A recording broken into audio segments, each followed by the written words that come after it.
At a bad time for students. Many just went back to class, and some schools don't have air conditioning. Continuing our Storm Team 4 weather coverage, we have NBC4's Marcus Thorpe live outside St. Francis DeSales High School. And Marcus, I know a lot of people would say, oh, the kids can tough it out, but for some students and teachers, this is serious. It was a lot of back in my day. You know, if you had access to some air conditioning today, you certainly were thankful for that. Unfortunately, not all these schools and not all these students did have access to that. In fact, that's the case here at St. Francis DeSales. Now, the good news is a lot of these districts knew this was coming because they checked the weather often, so they had a chance to open up some of these windows to try to cool things off. And then they worked hard to make sure that their students had a lot of these kind of things around. Water bottles. They also even made some changes and concessions to what their students were wearing. The temps on the outside of the sign certainly tell a story. Inside the classrooms, it's a story too, and the same one. It's hot. You immediately start to think of contingency plans to make sure that the kids are comfortable. At St. Francis DeSales High School, that includes bringing the water to them. We have a pretty liberal policy when it comes to the students carrying water bottles with them so that they can stay hydrated.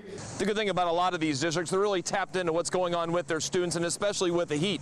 You can see here at DeSales, they've actually opened up a lot of the windows, but they wear uniforms at this school here as well. They've gone a step further. Starting today, they've loosened up the restrictions, and that'll go through the rest of the week too. We will be in out of uniform mode under these parameters. They've encouraged teachers to not only check the kids' work here, but check the kids' gas tank too, as the day wears on. We always encourage our teachers to be very mindful of the students in the classroom, but in these conditions, when it gets really, really hot, we want to make sure that we're looking for any signs that perhaps they're having difficulty with the heat. And they want the parents to start the day too with a talk and a game plan. We always encourage the parents to speak with their kids also to make sure that they're self-advocates, so that if they're having any difficulty, that they can let someone in the building know.